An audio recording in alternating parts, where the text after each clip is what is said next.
Morgan, what do investors need to know?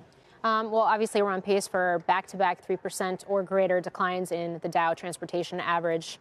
Just to start the week, the last time we saw moves like that, it was nearly 4 years ago. Obviously, passenger airlines getting a lot of attention today, given the very big moves to the downside that we're seeing in American, Southwest, Alaska, United, but also it's cargo airlines. It's names like UPS and FedEx that are some of the biggest losers today. Key reason? Air freight data. We're finally starting to get some of these freight numbers in the midst of the coronavirus outbreak. So for January, Broughton Capital put out a report today showing Asia-Pacific numbers and also Eurozone numbers. Here's a quote. Recent data suggests the coronavirus is already driving negative economic consequences more dire than SARS and could produce short-term economic calamity rivaling the 2008-2009 Great Recession. Now, that may sound kind of sensational, but over the next 18 pages of this report, there are charts and all kinds of data points to back up that claim. Just to put this in perspective, Hong Kong volumes in January down almost 11%.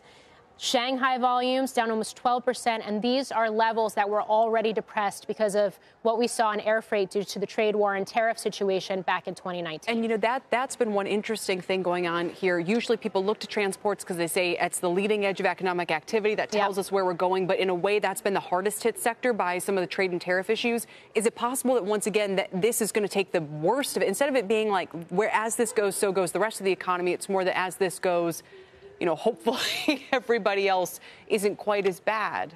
Yeah, we're going to have to see how this plays out. I will say also in this report showing a strong correlation between Asia-Pacific air freight and semiconductor billings indexes. So when you see, a drop-off in that Asia-Pacific air freight number, at some point behind it, you tend to see semis fall off as well. Obviously, when you're talking about supply chain halts and the like, you're talking about something like the impact and the ripple effects on tech, but also chips are the building blocks for autos and industrials and all these other different industries as well. It's something to keep an eye on, especially since the SMH and semis have been such a leading part of the market up until now. And getting hit the hardest right now. It does kind of all come together. Morgan, thanks.